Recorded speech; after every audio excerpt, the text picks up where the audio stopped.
Looking forward to having some fun on Friday's ESPN FC Live. Two of my favourites, Shaka Hislop and Luis Miguel Echegaray, LME. You say that to everybody, Mark Donaldson. I do, but it makes you feel wanted. I'm blushing. I'm taking it out. You say the sweetest things. I know. We're going to look back at the Europa League yesterday. In football, Shaq, you can only win, lose, or draw. And that's what the English teams did. One of them won, one of them lost, and one of them drew. And then we'll look ahead to the Premier League. Let's start with the Manchester United game in San Sebastian. Donostia in the Basque country in Spain. 1-1 for Man United. They were 1-0 up against a good side, conceded a penalty. It's probably a result they would have taken before kickoff. What did you make of their performance, and what chance do you give Real Sociedad in the second leg? A capable Real Sociedad, it has to be said. Yeah, I thought Manchester United were outstanding for 70 minutes. And maybe the only surprise or disappointment what was that they weren't further ahead, that they had enough possession, certainly had enough threatening chances, but for want of a finishing touch, a striker, maybe we're having a very different conversation. Then all of a sudden, the penalty, and it was a penalty. I don't think there was any controversy about that at all. Sociedad score, and from there on in, it's one team. Sociedad, it's a total role reversal from what we saw for 70 minutes.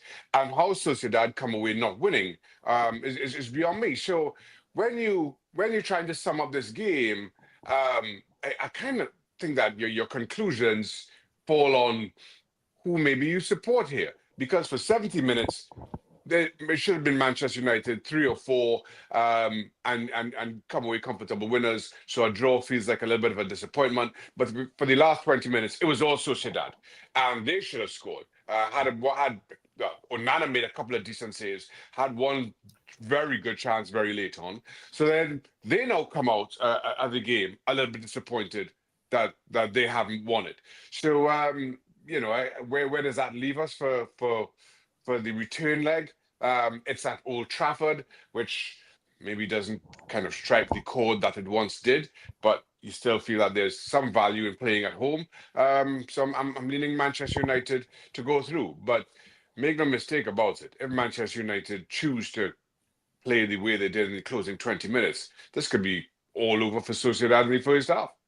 Yeah, look, it's not going to be a surprise, LME, whoever goes through, because they're both capable and they're both very good on their day. It's how often you see that. But I want to kind of look at the kind of Fenerbahce Rangers game, just briefly to set up this question to you. Rangers have been horrible at home. Who had Scottish football at 4 minutes? Who had 4 minutes on the bingo card? I need this to be an illustrative point. Not Hearts, though. No Hearts. It wasn't Hearts. That was early. I was quiet, please. Quiet, please. I called you two of my favorites. Not anymore. Behave yourself in the back of the class. Listen, Rangers have problems at home against supposedly weaker teams because they're expected to make the play. Manchester United have had problems against supposedly weaker teams because they're allowing Manchester United the ball. So how do Real Sociedad approach the second leg, LME? Do they allow Manchester United the ball and kind of maybe go away from what they normally do and be a bit more compact? Or do they feel, hey, this Manchester United defense, we can score against them. Let's have a go.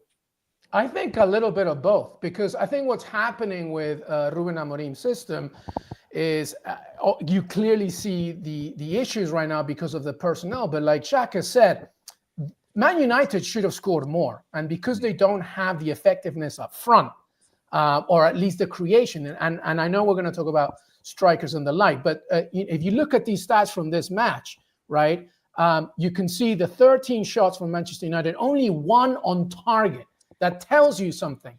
They are doing a little bit better getting into the final third. They are horrific when it comes to testing the goalkeeper. So that to me says that if I'm Real Sociedad in the second leg here at Old Trafford, and like Shaka said, being an Old Trafford absolutely means nothing anymore. It doesn't at all. But if I go to this game in the second leg, I'm going to say, listen, let's be a little bit better controlling the ball and having possession. And let's create our own chances because they're there to be gotten, Manchester United. And whatever comes our way coming forward, I think that we can deal with it. So I think actually it's more about let's try and control the game from a possession perspective. And then when Man United come at us, we can just be solid and then hit them and kind of give them, like you said, a taste of their own medicine. On paper, 1-on-1 is a good result. But really, because of the limitations of Manchester United in terms of scoring and in terms of creating actual chances on target, it's going to be another difficult night. So at this point, it's anybody's to win. And it's going to be interesting to see how it comes out. But if I'm Real Sociedad, I'm just looking at the tape and saying, we can do better. Let's just hold off and control the game. Yeah, they both feel they can go through. And it's set up nicely for the second leg. Now, what about Spurs? Because we saw what Arsenal were able to do, their North London rivals. When they went to the Netherlands, they trounced PSV 7-1. PSV is a much better side than AZ. I mean, AZ are playing with a former Spurs youngster, Troy Parrott, through the middle, Xhaka. It's a game that can be turned around, a tie that can be turned around. But where was the efficiency? Where was the effervescence? Where were all the chances? Where were the goals from Spurs in this first leg? I have absolutely no idea. Let me say, so we were talking about all these games on FC last night. I made the point about the Manchester United Sociedad game that seeing the stats, the possession stats, it didn't feel like Sociedad had the majority of possession. I felt it was all Manchester United for 70 minutes and then all Sociedad for 20. And then in this one, if memory serves me correctly, Spurs had somewhere up around the there you go, 60% mark. Ask and you shall receive. As then around again, it did not feel like this. This game felt like it was all AZ Alkmaar. It really did. And then maybe it was to Postecoglou's post-game comments that he felt that they weren't doing anything with the possession. They weren't incisive enough. They weren't forcing AZ into any kind of mistakes or so it was a little bit pedestrian. And maybe that's where I got this wrong, because I do not remember Spurs really troubling AZ at all. And as a matter of fact, AZ should have been 2 up in the first half. You know, Bergwall, you do feel for him, a young player who's simply been outstanding for Spurs since he's been included. That's just a difficult one to take. But AZ could have and should have doubled on that lead. How it remained one is beyond me. I will only say, going back for the second leg against Spurs at home, they can turn it around. One, again, as I said previously, I think they still value to being at home, and maybe you see that in the second leg. Secondly, I'm just not sure Spurs could be as bad. I'm not sure Spurs could be as indecisive. Surely Postecoglou gets this right. Which brings me to another one of my Ange Postecoglou's criticisms. And listen, I love Postecoglou, and I get it. You have a lot of injuries. You're having to include a lot of young players, which you preferred not to. Some of those injuries are starting to come back. But you've been working with this same group, albeit a young group, for quite some time. And I've just not seen any improvement. So we can offer the excuse about having to use young players, but you can't keep saying, you can't keep showing us this lack of improvement and hope for sympathy. LME, the 13th in the Premier League. Is the Europa League and their continued progression, is that dependent on whether Ange keeps his job or not? I think that conventional wisdom will tell you yes. Daniel Levy is the kind of person that sometimes goes against the grain here and tries to maybe even prove people wrong. No, I'll show them he can have one more season, but it's been a disastrous season for Tottenham. Europa League remains the only saving grace, but to Xhaka's point, they were horrific. Had it not been for Vicario, I think it would have been way more as well. Here's a situation with Tottenham. If you are sticking with Postecoglou, and I've said for a long time that I respect the man, he's a good manager, but like this season proved that sometimes you have to be more versatile, more diplomatic in your thinking, and he wasn't. So to me, I think that if they lose to AZ in the second leg and that's it for them, and they remain around 13th and you're not showing any development, then I think we need to have a serious conversation about who you need to be. But the problem here is that the problem of Tottenham lies within the roots. It's not just about Postecoglou. You need to think about who you want to be, what kind of personnel you want to bring in. You can get rid of Postecoglou, but you might have the same issue like we have seen with Antonio Conte, like we've seen with Mourinho, like we've seen over and over and over again. So, this is going to be a much harder task. But on paper, if they lose in the Europa League to AZ, that's and 13th, 14th, then you've got to have a serious conversation about his future, of course. So we've had the draw, we've had the defeat, and the win for Chelsea. I know you want a Hearts reference. Hearts played Copenhagen in this competition earlier this season, and we lost 2-0. It was 2 breakaway goals. We had all the possession, and we were really unfortunate to lose, said no Hearts fan in attendance ever. Chelsea went there and did what Chelsea did. Shaka, Chelsea in the Conference League reminds me of something, here's the analogy. You just drop them into the EFL trophy, and they're head and shoulders above everybody else. You look at the starting lineup last night. It's some youngsters. It's Cole Palmer. It's a couple others as well. Then they brought some big boys on. It's just like big brother against little brother, big sister against little brother, right? You've got them at arm's length, and this ties over, isn't it? And Chelsea are going to win this competition. Well, whether they win the competition or not, I'm not sure. They're certainly going to get the better of Copenhagen. And again, I think to your point, Mark, they were head and shoulders above Copenhagen on the night. Good value to be 2 up. Quite easily could have been more. I guess, and again, we have former Chelsea defender Frank Leboeuf on the show last night complaining about conceding 1 goal late on, and he just felt it was poor defending and pointed to again a lack of leadership within those ranks. But to your point, there were changes made, certainly from the start. We've seen that from Maresca all season long. Yes, some of the bigger name players were on the park by the time Copenhagen scored, but let's just put that down to one of those moments and assume that Chelsea are going to be better because of it. You can't just give up leadership as you have, and somebody pointing out marking duties. But anyway, all being told, it was a little bit of a walk in the park for Chelsea on this one.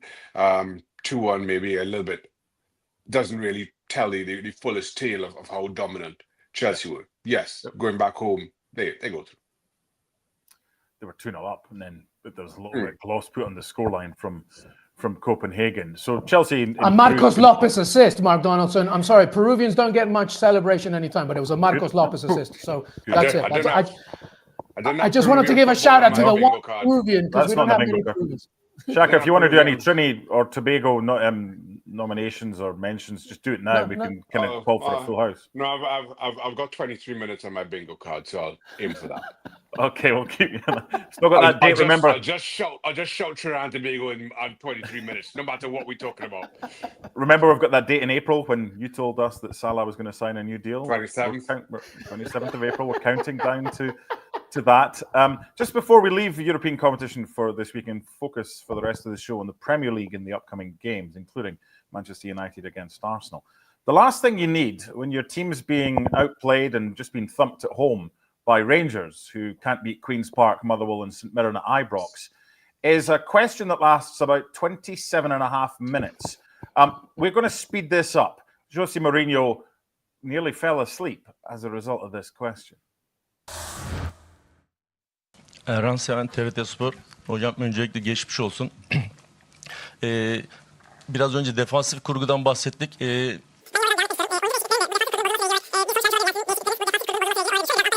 Defanstaki üçlü o maçta Mert Skriniar Çağlar'dı. Bu maça da Çağlar Skriniar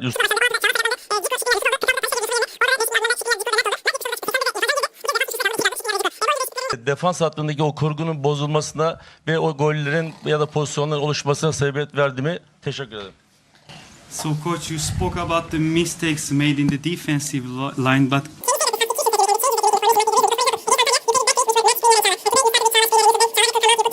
for 60 minutes you put Talisca and Yusuf went out. Oh, this is too much for my head.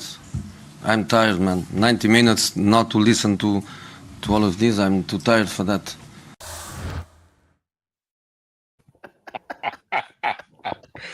I'm feeling your pain, Jose. He's right. Wow. Jose's right. Jose's right. Yeah. Goodness, I think that's what happens. I think that's what happens when Janusz Michalek answers a question. Isn't it? Oh, you can keep that bingo card. I'm gonna send Janusz a link to this show, and he can speak to you in person, young man. He gives me a lot of about Villa, so I'm allowed one. Janusz, I only asked how you were. Anyway, we move on. Manchester United against Arsenal. Big game on Sunday. Now, Arsenal won the last 4 in the Premier League, and they beat PSV 7-1. They were magnificent, but PSV were rubbish. Which Man United is going to show up? What are Arsenal going to do, Shaka? Wait, hold on. Did you say Arsenal have won the last 4 in the Premier League? Against Man United. Oh, against Man United. Oh, I thought you just meant. Context. Okay. No, we'll edit that part out. Don't worry. We'll edit that part out. Same bit with Janusz that we won't send to him as well. Arsenal are the favourites here. It's a must-win for them. They've just got to keep on going. I suppose the benefit from an Arsenal perspective here, Shaka, is they don't have to worry about maybe as Liverpool do, or are we going to play the first team because Liverpool have got Southampton. We'll preview that. Arsenal can play who they want against PSV in the second leg, so they can have all their eggs in this basket. Yeah, and listen, I think Arsenal needed that result, that scoreline, as much as anything. We've spoken in weeks gone by about how light they look up front and well, unthreatening is probably as best as I can put it. You get 7 goals against PSV on the weekend, and only 2 of those. And so often in the past, when we talk about Arsenal's scoring struggles, they can rely on a defender coming up and scoring from a set piece. In the 7 goals, it's only Timber and Calafiori, 2 defenders who've scored.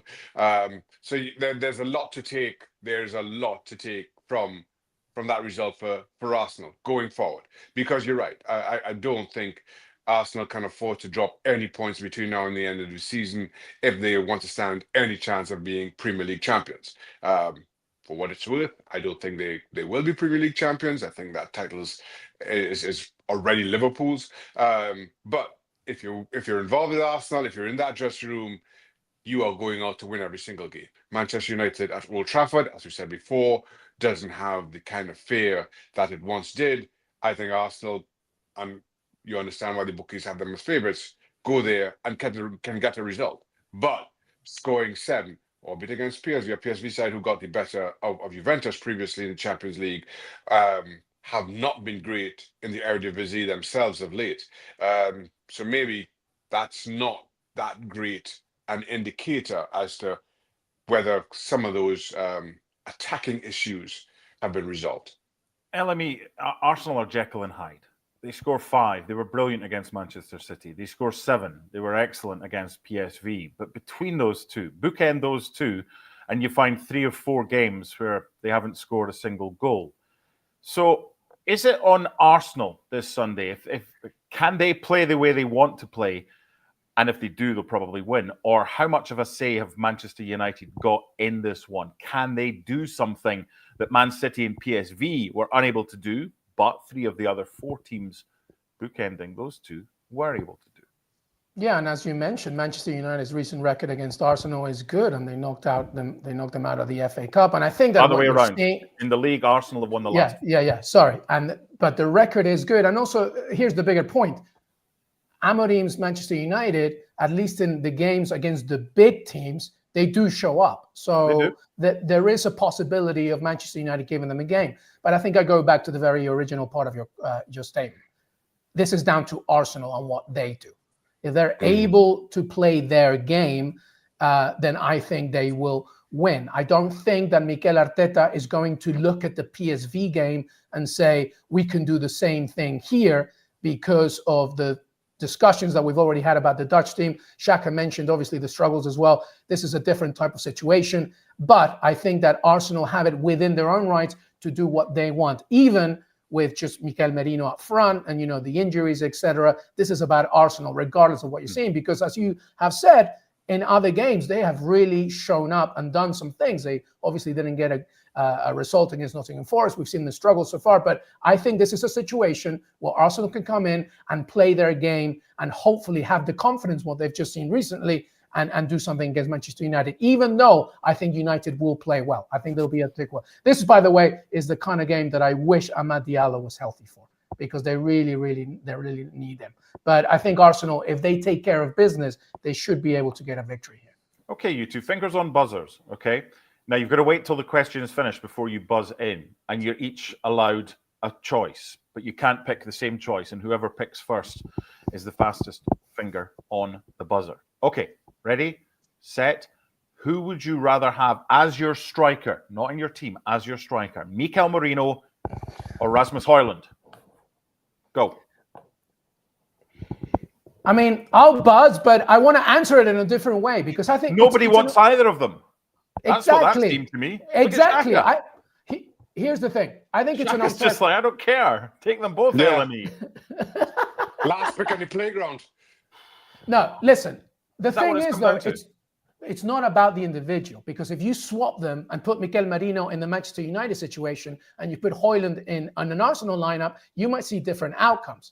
But yes, I see where you're going with the question. Here's the thing about United. Højlund hasn't scored in the last 19 matches. We've talked about this. It's a project of a striker. It's not necessarily his fault. It's like, why are you doing this, Manchester United, when you needed somebody more experienced? But guess what? Xerxes suddenly scored 2 goals in 2025. Alejandro Garnacho has not scored in 22 matches. I know he's not a striker, but I'm talking about offensive firepower. So this is a Manchester United problem where Højlund is a victim here. Mikel Merino is just benefiting from an Arsenal team that is so good when they enter the box. I mean, we saw it against PSV. We've seen it in the past. So really, this is about the systems. Now, I would just put the young 17-year-old, Martin in this game. I don't care that he's 17. He showed way more against Fulham than any other striker. Just put him in, do something, because he's got confidence, he's got swagger, he wants to score, and he didn't play in the Europa League against the Real Sociedad. So I would put him ahead of Højlund in this game. I think that's the necessity of Manchester United and the fact that there's nothing else left to play in the cards. Let's put this. I'll also use to add that Mikel Merino is not a striker. He's being asked to play as a striker. He's been and credit to him for at least kind of putting himself out there and trying to make it work. And to your point, there was this one incident in the game yesterday. Diego Dallo gets on the right hand side, Højlund coming up through the middle, and he just would not cross to him, which speaks to maybe a lack of confidence in Rasmus Højlund from his teammates, a concerning lack of confidence from his teammates. I want to put it into context. I was asked to ask that question. It was part of the rundown, but I want to give context to it because we saw 7 different goal scorers for Arsenal in midweek. None from Trinidad and Tobago. 23 minutes. There's his bingo card. Good lad. Excellent. They shift the goals around. If X doesn't score, Y does. But at Manchester United, you mentioned Diallo. He's got 6 goals, joint top scorer in the Premier League with Bruno. If Bruno doesn't score and Diallo's injured, Højlund's got 2. So I think you've illustrated it well. You put them in different roles and switch them around in the team. Maybe it's a little bit different, but comparing a striker with someone who's being asked to play as a striker, different systems, and Arsenal isn't reliant on Mikel Merino's goal because they've got so many more. And by the way, after the international break, Martinelli's back, Saka's back, just in time for what they hope will be a deep run in European competition. So we've got a couple more games to look forward to. And I just wonder with Forest against Manchester City, Shaka, if the way that City play on the front foot, looking for space, and the way that Forest have defended this season, so against Arsenal again, with the clean sheet, Forest have got players that can hit on the counter-attack. This isn't a straightforward away win at all, is it? No, it's not. You talk about the Arsenal result for Forest. You could go a few weeks earlier. Liverpool, similar. Set up defensively. They're very organized, very disciplined in what they're doing, and also can be very vertical in the counter-attack and we're threatened in behind. Forest are where they are for a reason. And while, we'll discuss where they finish in the table at the end of the season, they've earned their third place position right now by just understanding who they are, their strengths, and playing to that. And against a team like Manchester City, who dominate the ball, or traditionally dominate the ball, will want to play on the front foot, will want to press higher up the park. That's exactly who Forest are built to play against. If certainly if those Arsenal Liverpool results are anything to go by. So no, this is by no means a simple away win. But let's be honest, Manchester City this season, nothing has been simple or for granted, let alone going to a team like Forest this season. Yeah, I mean, you can have Liverpool against Southampton all to yourself. And I was watching on ESPN FC earlier the Arne Slot press conference, and he was pretty strongly hinting there will be changes, because it's not like Arsenal, having gone 7-1 away from home, don't need to worry about the second leg. Liverpool do against PSG, even though they're going to take a 1-0 lead. And it's Southampton at home. You should be able to play a Carabao Cup lineup for Liverpool and beat Southampton at home. Who do you think of the key players might get a rest in this one? Ryan Gravenberch didn't have a good game against PSG. I think he might have a rest. Szoboszlai maybe might have a rest. I think Darwin Núñez coming in and assisting for Elliott in that goal against PSG might reward him with a starting spot. So we'll have to see. Also regarding Cody Gakpo's availability as well. Mohamed Salah and Virgil van Dijk have started in every single Premier League game. And yes, I know, and I saw that presser too, MD, where, Arne Slot called it 3 finals, right? So you got the Southampton game, you got the PSG game, and then you got the Carabao Cup final. But I think Salah will start, and I think Van Dijk will start. Whether they play 90 minutes is a different question, but I think that it will stick with the instinctive formation of the fact that those two have started in every league game. But those players that I just mentioned, I think might have a rest. Maybe Trent Alexander-Arnold. I think that the Southampton game is good enough for him to do these rotations. But in terms of Mohamed Salah, he's going to start. I think so. And so is Van Dijk. Listen, we clearly saw Grand Theft Auto, the Paris version against PSG. Alisson produced...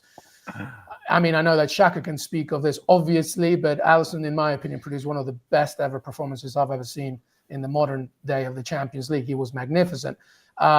And Arne Slot knows that, and we have to give credit to that. But if you see Mohamed Salah on that bench, once he got taken off, he was very upset because he's got such a competitive nature. And I think Arne Slot's going to say to him, look, you're going to start against Southampton. Let's do the job here, and then I'll take you off early enough so you can be ready for PSG. But I think Gravenberch, who had a terrible game, Szoboszlai, they might not start in this one, I think. Shaka, we've had a bingo theme through it. I'm going to continue that. I'm going to give you 2 numbers, 66 and 65. What do you think they could mean with regards to Liverpool and Southampton? I have no idea. That's the last time. That's the last season that Southampton did the double over Liverpool. Liverpool have scored 66 goals this season. Southampton have conceded 65. Right. So how many are Liverpool getting tomorrow, Shaq? I'm going to go Liverpool 3-0. Keeping the score down. I say that because I'm with LME here, and I think the only debate is when those changes come. Does Arne Slot start off strong, win the game, and take players off, or does he start with a slightly weakened squad, and then give Salah, Van Dijk, or whoever else a little run out for the last half hour? That's why I kind of limiting it to 3. I can understand that. LME, what about you?